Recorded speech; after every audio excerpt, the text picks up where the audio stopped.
Okay, welcome everyone. Happy solstice. So happy to have you all here. We're just going to go around the room in here so Polly knows who's here, and then we will go from there. I'll take it from there. Go ahead. Gio. Patricia. Les. Max. Amora. Sue. Yarrow. Grace. Deborah. And Kirk. All right. And I believe Sergio's on his way. And Yoda is here somewhere. Yeah. Yoda is here with us. Yoda's Yeah. behind you, Grace. Right. So we're going to begin with an invocation from Polly, and Nina joined. Good, Nina joined also. We're going to begin with the invocation from Polly, and then we'll go into 5 minutes of silent meditation, followed by a Dharma talk by Polly, and then we'll go. Maybe we never know what's going to come from Polly, and then we'll do Q&A, followed by the 45-minute silent meditation. That's the plan. That's the plan as far as we know it Right now. all right, handing it over to you. So acknowledging that we're all here together, we can close our eyes and using the breath, allow ourselves to fall into love. Closing your eyes, we close out the apparent projected external reality, and we consciously come home. We come home to our own heart on our own behalf and rest there, acknowledging that spacious, alert, awake awareness, scintillating with life. And we know ourselves as that. The privilege of this spaciousness that's always available to us, and that we love experiencing when we're together in the Sangha, in this love space, in this verdant, effulgent, overflowing, awake awareness. And I am that, and so it is.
Searching.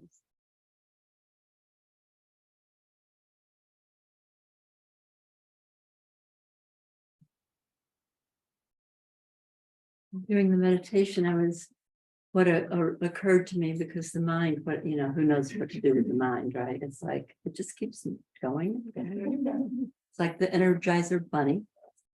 And I was thinking about that song. It must have been Simon and Garfunkel, The Sound of Silence. Yeah. And how the silence is just profound. It's palpable when the Sangha gathers and we share that inner space where we know ourselves as one.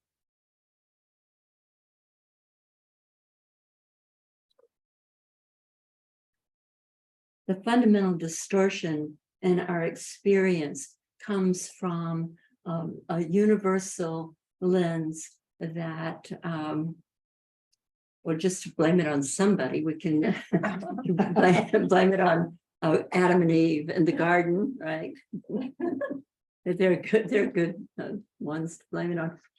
When the polarity of the participation in the mind, the self-active rational analytic mind, took precedence over the connection to the wonder, the garden where the heart was, the connection. That polarity of the fruit of the knowledge of good and evil, that polarity, created a lens that engaged the mind with the rational analytic taking precedence over our experience of connection and oneness through the heart. And what that looks like and continues to look like, and God knows how many yugas that's been since that occurrence. But that aberration in the lens of how we perceived and what was brought forth by the elevation of the mind over the heart created the distortion lens that made everything look like a problem. And so we now have this lens where everything looks like a problem. And now the mind convinced us, I think we were pretty easy with that, convinced us that it was better at solving problems than the heart was.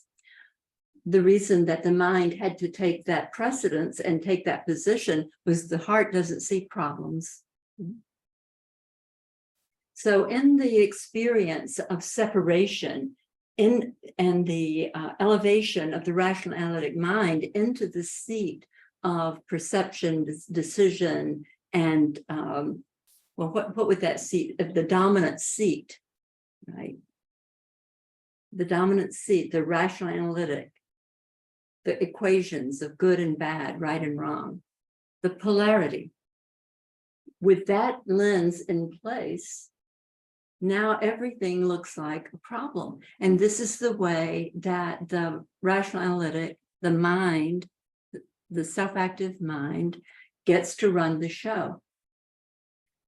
So everything, it looks as if there's cause and effect. It looks as if it could be better or it could be right, and it isn't, and it's probably somebody else's fault, right? That's the other part of this equation. There's something wrong and it's somebody's fault. But the thing that it did was it locked us into the projection of an external reality and the conclusion that anything that was wrong needed to be solved out there. And it's a projection. So there are a couple of fundamental things with realizing that it's a projection. One is that it was created in the past. And so the idea that you can make a difference now with acting, with engaging, is a fool's errand. It's showing up now out of our past frequency of there's a way that it should be and it's not that way. There's something wrong. But what it's done for all of the millennia, however many yugas it's been, is it's gotten us caught up in a projection where there's no solution. And now we're at the cusp of the ultimate dissolution or the disintegration of a reality that was based on a fundamental error. And that fundamental error was that there was a problem out there and it needed to be corrected out there, when out there is the projection of consciousness through a lens that there's something wrong, that there's a problem. So the most fundamental piece that we can do in this process of waking up out of the illusion of our own specific wounded identity, even though it's a specific, it's some version of the same old thing for all of us, right? I'm not good enough, I don't matter. I'm not loved, I'm not the one, right? But that's the secondary lens. The first lens is this collective lens that I'm pointing to today, that came from the collective experience of belief. Well, first the guilt, right? We've disobeyed God, and now we're hiding. So the shame and the guilt. And if you feel guilty about something, the fear follows. Anything that we're guilty about, the fear that we need to be punished or we need to be reprimanded or whatever follows that. So that whole story was right there. And then we add to it our personal idea. And now we have what I call the distortion field that is informing the projection of consciousness through that. So it's like another analogy that is apt would be the VR headset that you've put on, and it's got the information in it. I'm not good enough. If there's something wrong, there's a problem, it's somebody's fault, it's got to be fixed. That engagement in the projection, the virtual reality, where everything that's showing up was created in the past. There's no way to deal with it now. It's like it's a fait accompli. It's done. We keep mucking around out there trying to fix it, but what's causing the matter is the distortion field. What's causing the matter is our idea about ourselves and about reality. So the work that we do in our groups here has to do with seeing through the distortion field created by our own personal conclusion about us, an identity, a self, but also being aware of this larger collective one. Because if you're wondering what's going on in the world that's so crazy, which we all are curious about, it's like, really, can it get crazier? How polarized it is, how extreme it is, that comes from that fundamental error in what we call the Garden of Eden. So that's today's lesson. And what I want today to be is a discussion on topics that apply to how do we see, how can we see differently, how can we have the perspective so that we are aware of the bigger picture and not held at the level of the wounded conclusion. The collective one, which is the one I was pointing to, I used to call it the universal human paradigm, is the way that it should be. It's not that way. And I think it's your fault. It's like we're going to see the error. It's a problem out there, and we're going to blame somebody. So that is one part of the topic. The other one is the way in which we create at the most intimate personal level our own experience, because our body takes the hit of that early wounding conclusion. Pali, I just want to go back to something you said earlier that's stuck with me. Mhm. You said the heart has no problems. Right. I mean, doesn't the heart experience pain and trauma and sadness and all that? That's the mind. Really? Yeah. Huh. Without the mind's judgment about what's going on or how it shouldn't be happening, the heart is always open. It's always allowing. It's our true nature, actually. I've had some conversations with some of you about the nature of the quantum field is that what I equate with the heart. The heart is not this little romantic something entity that is in response to sexual attraction or the love of my life or my children or my grandchildren or whatever. No, the heart is our true nature.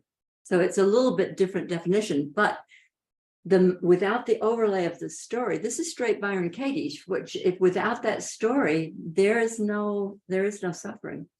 Right. Yeah. The story is always from the mind. Always from the mind. Yeah. That's right. Before I knew who Byron Katie was, I just moved to the island of Kauai. This was in 2001. And my husband at the time, number 4, has long since gone, and I were going to meet somebody, and unbeknownst to me at that time, he had just finished the school with Byron Katie.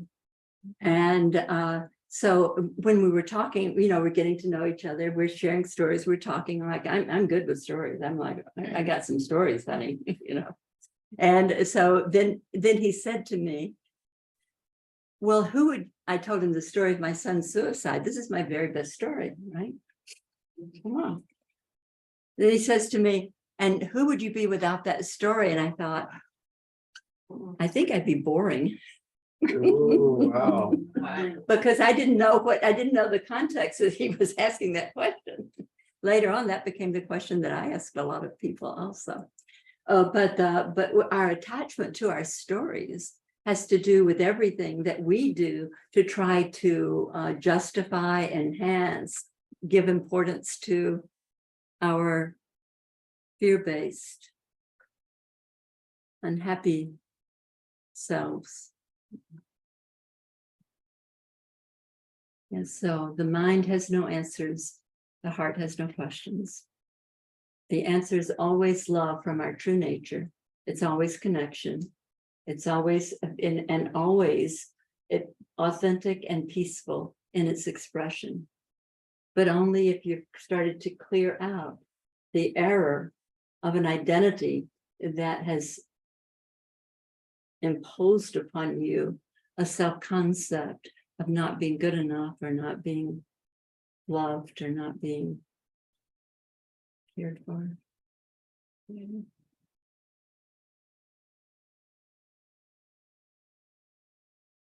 Pali, Gracie here. Hi, honey. There's 2 summits on this week, both one on the brain, rewiring the brain, and another one on mitochondria, and it's just about all the stuff that goes on in our mind and brains that affects us. But one of the things, and I'd love your comment on it, they made a point of how mindfulness is a choice that we make of where we're going to let the mind go and what we're going to allow ourselves to think about. And I really, really like that. It's just a little bit different slant for me than awareness. Awareness is paying attention to what's going on, but mindfulness, I love that. The idea that we get to choose where we're going to drift in our awareness. Would you like to comment on that?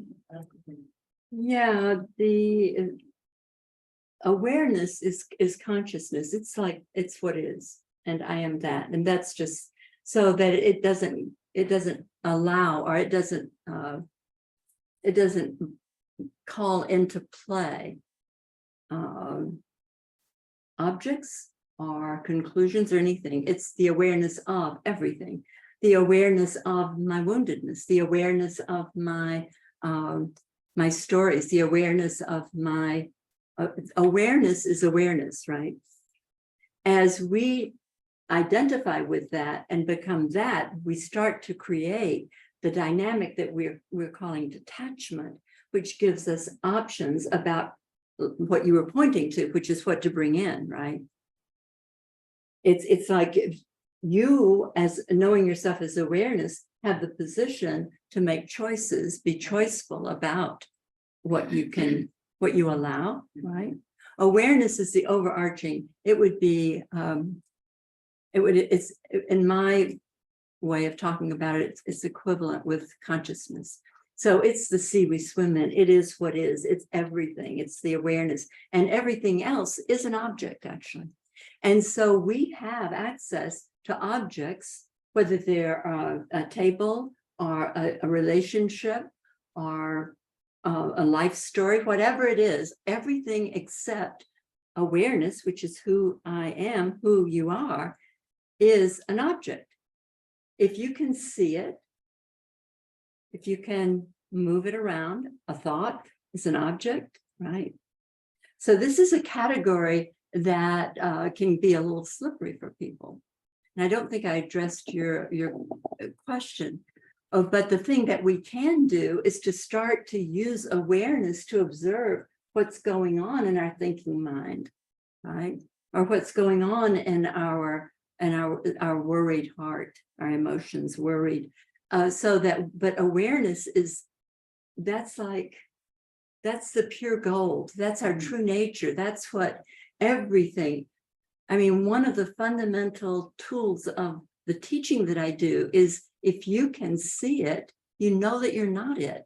In other words, you are identified as awareness that can see a conclusion, that can see what it may call a problem, whatever, but you are aware of it. So awareness is primary, it's prior to, it's fundamental. And from that place, then we have everything else. Now, if you resist something or you attach to it, then it's going to get stuck and you're going to believe that it's, you may believe many things, but you're likely to think that it's your fault or somebody else's fault, or you'll have some interaction with the idea of being a victim, but it's resistance and attachment that's caused that, right? Shining the light of awareness on anything is like, that's why then the 6 steps, the 6th step is forgiveness, shining the light of awareness. I forgive myself for ever having believed that I could be unlovable or not good enough, right? That's bringing the light of awareness into what's been dark and buried in the subconscious usually. Yeah, so the facility in consciousness comes from awareness. The tool that consciousness has to experience with is our attention. When we talk about the early childhood wound, I sometimes make a little kindergarten model of when mommy and daddy are fighting and you're 2 years old or 18 months old and you're sitting there in the playpen. You've been a little happy little camper with your toys and your siblings or whatever, and all of a sudden there's something wrong out there and your attention particles are magnetized into the external. From that point on, that's when the distortion field starts to get imprinted and distorted. And from that point on, it looks as if what's causing the matter of your experience is out there. Right?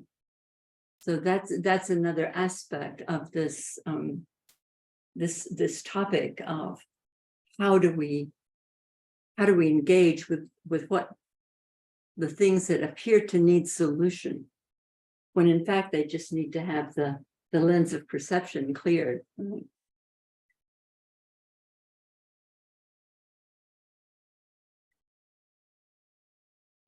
Oh, I remember, I think it's a Rumi poem, and it says, there's a place beyond good and bad, and I'll meet you there. Mm-hmm.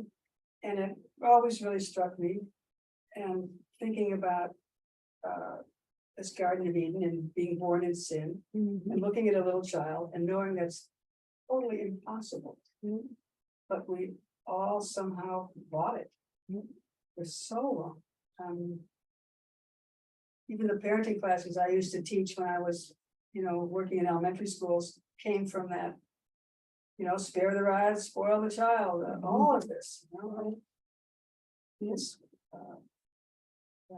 That collective conditioning, it has just been pervasive, and it's one of the things that it seemed to me came out of the lockdown or the whole COVID dynamic was the awareness of people beginning to value their time with family. Now, for many of them, it was a hell because they didn't want to be locked down with family, right? But the starting to value their time for their pursuits instead of the man running them, right? Yes. Yeah. I've seen so many more fathers at workshops and places with their little babies on their chests, and it's really, really different. And maybe that's why, because they finally are I home. think it is. That was certainly one of the benefits that came from that whole dynamic that was worldwide. Consciousness is fascinating in a sense that something like that can come in and then everything goes into perturbation and then it reorganizes at a different level, right? It's I forget what that got a Nobel Prize. It's called the theory of dissipated structures. We see it in recovery too, where somebody goes into total breakdown and collapse and they're destroyed, they can't make it, and then they reintegrate and come through for the next higher level. We see it in social dynamics like with the COVID thing. Do you think, Polly, the pandemic was part of the divine plan somehow? Well, I that would be pressing it for me because I think that things work in regard to frequency.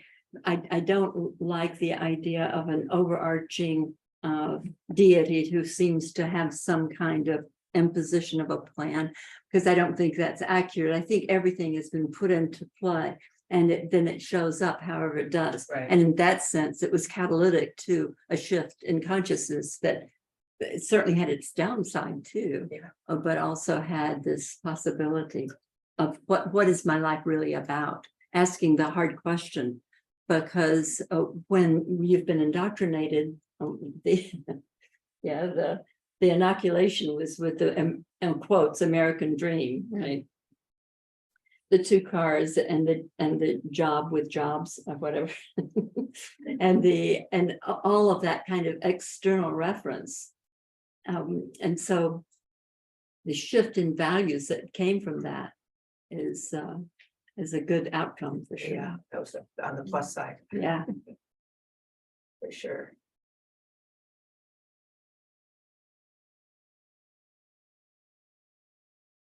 Okay, hot topics. Anybody?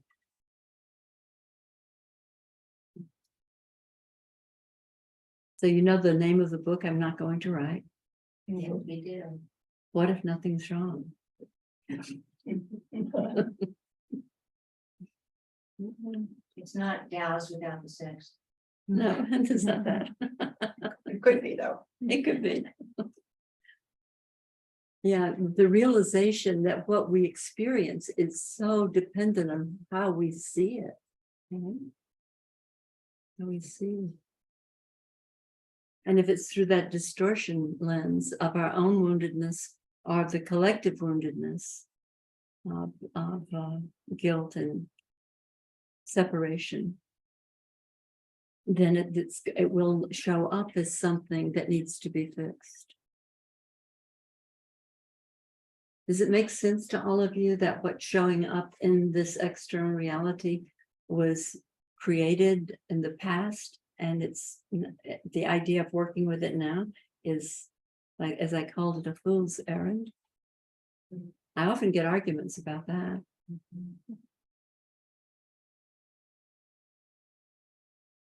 Frequency is what creates. So the frequency of this idea of there being that the mind is the arbiter of everything. The frequency is one of fear. That was the frequency that got installed when we talk about the garden story as an example. And so it's like that frequency, as it underpins everything, makes it nearly impossible to put into motion because it's after the fact.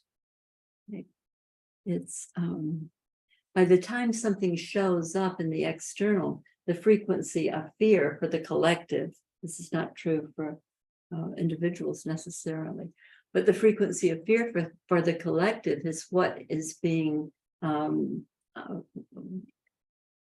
materialized.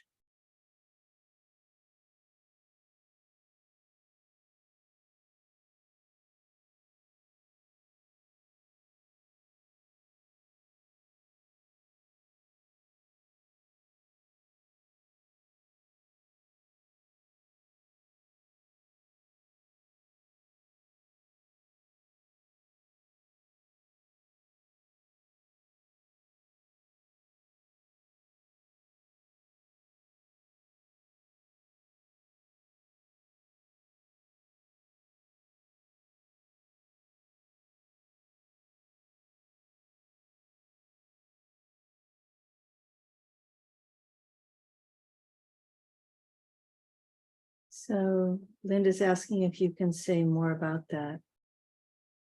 The time thing. Linda, you want to hop on and ask your question? Hi, Polly. Nice.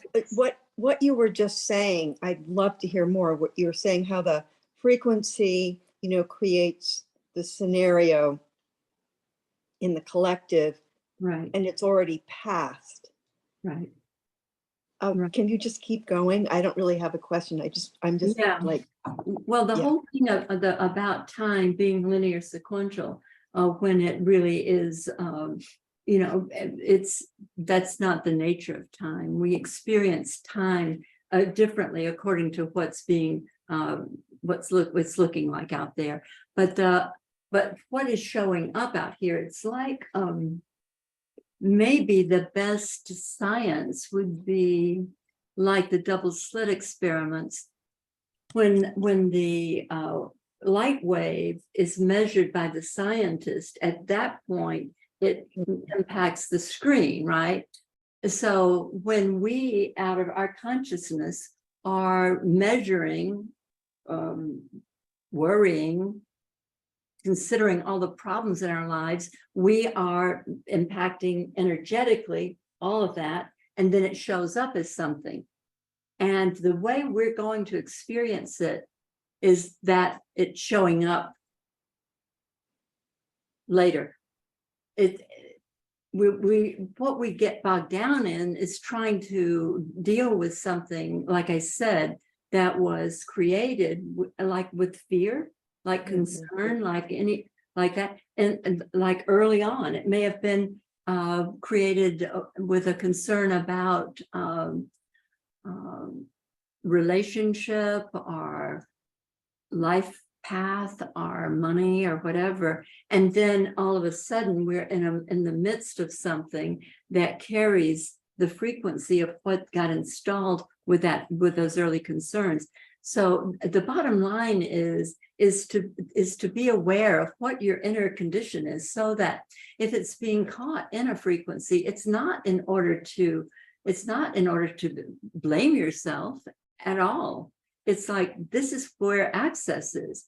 It's like, well, what is it that's coming up right now, so that you bring it into the light of your conscious mind and you look at it. Because typically what you're going to find when you look at anything that's causing a problem is that it was seeded in the past. yeah. I'm thinking, yeah, look what I take it. It's like, look what I created. Right. Not helpful. Thank you. Yeah. Look what happens with the frequency. It's like having it be more science than personal, because that's what it is. It's an energetic dynamic that's going on. And love is the answer. I love that. It sounds like that's another word for karma. Frequency? Something happens Yeah. and later because of that, Yeah. something happens. Right. It just is a law in a certain level of Yeah. universe. Yeah. And then that unfolds. Right. And we put it into motion so that it has the appearance of showing up now, but it was seeded early. Yeah. We are seeding an entire lifetime with our early wounded conclusion. So that we have to become conscious in the moment of what's going on, how it's working. I mean, there's so much caught up in what was created as a polarity in what we call the garden story, where it's going to be a polar opposite. And if you're caught on that polarity, you've got both ends of the stick.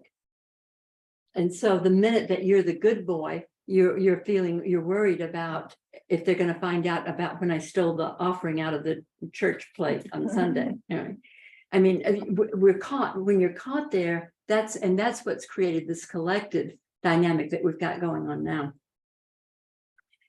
To see through, to cleanse that lens that got installed with the early conclusion, and to back out of that lens that is the universal one of that there's something wrong and it needs to be fixed. To back out of that, the frequency shifts. It's got to, because that's this who we're being fundamentally, how we're held in our mind and consequently in our heart against ourselves. We clear that and the world changes. Everybody in here has had times in their lives, everybody on Zoom, times in their lives when something shifted and they had a whole different reality. And those are the shifts in frequency. If we are aware, we know that's what's operative, we know that's what's going on, then we have total access to that. You know, it is not a mystery anymore. It's what's being proven and what's coming out of quantum physics and what's being proven in the reality that this reality is a projection. It's a simulation. Do you want a different headset? When you sign up, right? Yeah. As we said last time, of the movie, Krishnadas says the movie of me. That's right. That's right. Yeah, the movie analogy is helpful. I sometimes talk about when we're caught up in the movie, which we've sourced through the distortion field. We're like one of those frogs stuck to the screen, right? Like this, and we're totally experiencing all of it and getting whacked around and so forth. And then we get a little bit of detachment, a little sense of, oh, there may be more going on here than meets the eye, right? And we back up a little bit. And then pretty soon we're sitting in the middle of the theater watching the movie going, oh my God, did I really believe that? Yeah. And then we see, like I said last time, the exit sign over in the corner. And we're like, I'm leaving this theater. Yeah, the fullness of who we are as source in these most specific ways is such a, I mean, that is to me amazing grace. To understand that, to realize that, to be kind enough to yourself and for all of us to each other, as we often are, even when we're not doing it for ourselves. That shifts the reality.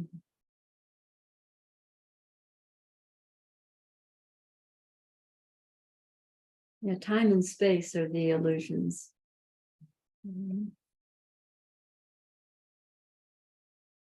Oh, I have a question. Who's that? Sergio. Hi, honey. Hi. Hi. So it seems like the focus is how kind of the way I hear it is that it's the egoic mind sort of in its drives to control in response to its fears, that's what sort of sets up the whole movie in our mind of how we interpret reality. Okay, I get that. What about, when I think about things like the teaching of the Bhagavad Gita or things of that nature, where there's a whole different portrayal of the drama of the human experience that is set up by forces beyond our ego, that our ego may be judging as bad or wrong, or I like it, I don't like it. But there's clearly a drama to the human experience that is playing out. And so it's not that awakening necessarily involves a just a complete sort of surrender into total passivity. There, so could you speak to that? Because I get a bit confused because my mind still creates these dichotomies. How do you relate to the whole theme of the cosmic play, the archetypal forces that shape our human experience? And how would that be if we weren't so caught up in our egos? Yeah, the hero's journey, huh? Yeah, exactly. Yeah, the cosmic warfare and all that that's going on. I believe that all of those stories, those sacred scriptures, whether it's the Bible or the Bhagavad Gita or the Ashwabhakra Gita, that one. I mean, all of those were to show, it's like shining a light on the fundamental thing that's going on here, which is polarity.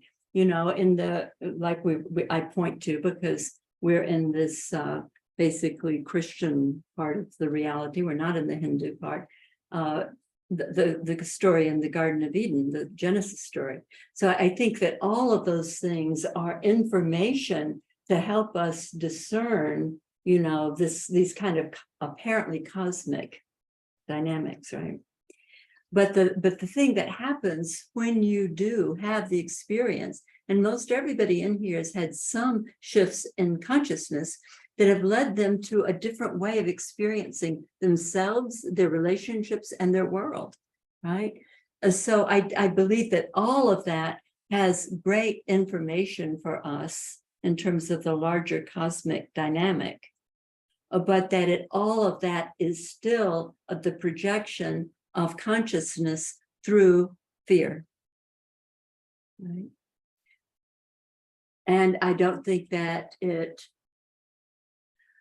my sense is that allegiance to it, and I think it's great information and it's brilliant story making, but I don't think that it serves us to believe that because it was that rendition of that whole cosmic battle implies that it has to continue. And that's where I think we can get caught. Because in our personal experience of coming out of the polarity, out of the idea of I'm not good enough, or I'm bad, or whatever, I'm sinful, right? As we emerge from that, the shift in consciousness creates a new cosmic story, I believe. And I do believe that we might point to it as the return to the garden, although I don't think that would be it. But it's a shift in consciousness that portrays an alternate reality. I think that all of those things that you pointed to, and I haven't read all of them, I've read some of them, but all of them are descriptors of this dynamic that we're talking about, which is in Western theology is called the fall. Yeah. That it's Arjuna and the other one that's making the battle in the Gita. That's a way to think about it, because the war in heaven goes on in each one of us. And those stories that seem to be cosmic also seem to apply at the level of my own experience of being against myself, right? So I think they have both universal implications, and they're helpful at the level of the shifts the shift that is wanting to be made in consciousness. Does that make sense, Sergio? Yeah, and I'm also curious, the shift that wants to be made in consciousness, do you see it as, oh, well, it's the natural evolutionary next step where we are right now in our evolution as human beings, as opposed to it was always that for us, but we're just catching on now? Well, but yeah, because I do believe that this is a simulation, because I do believe that this is a projection. I do believe that there are frequencies that are implied and acting out here, and I believe that there could be a shift, just as there often is in what we think of as an individual, when there's a shift in reality, like you get sober, you get free from your woundedness, right? And it creates a new world. I believe that people like us, and I've said this many times, that the sanghas that are going on around the world because of technology that are like attending to this kind of, what am I doing here? What does that mean? What difference can I make? I believe that a shift in consciousness, in other words, the morphogenetic field of consciousness caught in individuality and suffering can shift at a certain point. You know, it could be called the 100th monkey. But that shift, a collective shift can occur, and that this entire reality is redreamt in that way. So it's you know, I don't have any what would I call it, intellectual integrity. I go all over the place. I'm like, if that worked, and I think it's like that. No, I think it's like that. Yeah.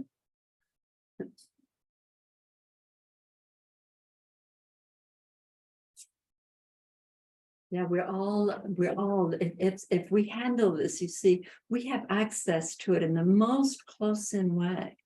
We have access to coming home to ourselves and being present on our own behalf. And that's the work. And when we do that, it does create a new reality. And that's been going on for this body mind unit for 13 years now. And it's kind of amazing and wondrous, but there's nothing at stake anymore. That's the freedom. That's the glory of it all. I love that. It's good.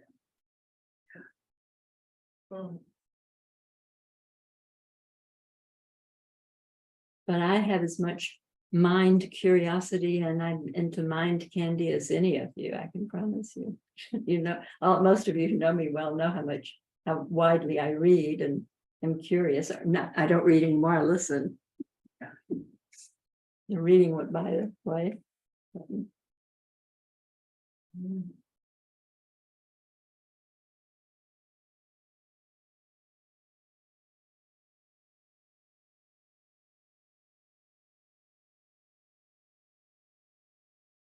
Are we doing We have 7 minutes.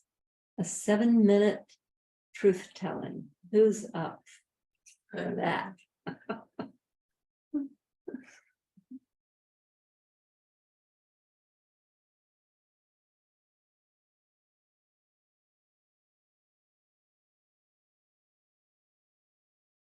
I guess the present moment deserves a couple of acknowledgements. The startling reality of the experience that you've never been anywhere else except in your mind, and the fullness of right here, right now, which is so Taurus-like, you know, the frequency, the energies arising and overflowing, and a life and creativity and everything without conclusion, without limitation, and it's always now. And if we quit making shit up about the past or our fear about the future, we have the fullness of the experience of this. And it's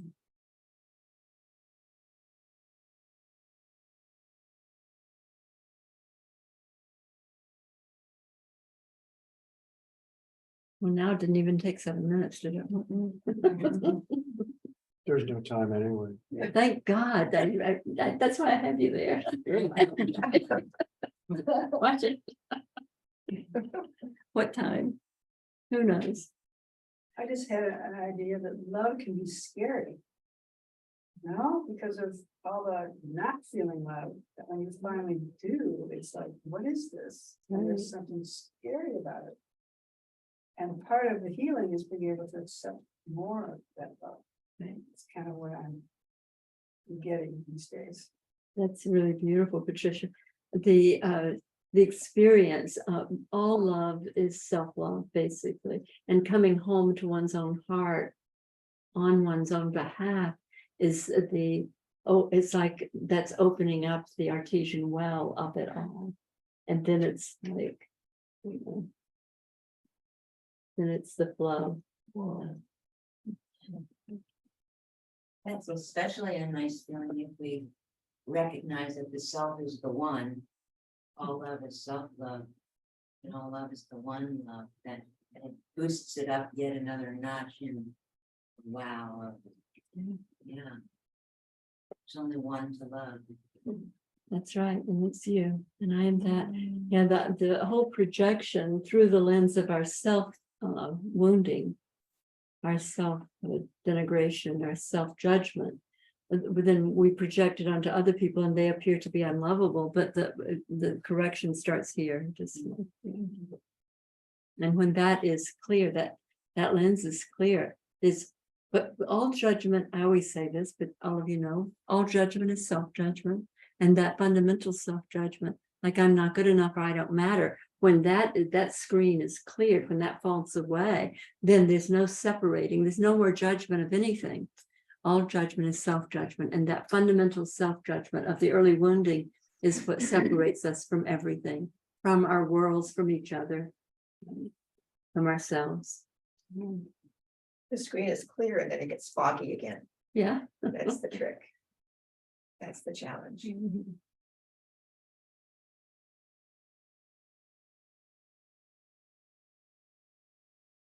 Hey. We will pause here unless someone has something burning. Thank you so much, Polly. And Thank you guys so much for coming. Mahalo, Polly.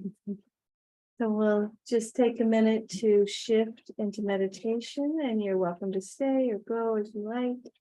We'll turn off the recording.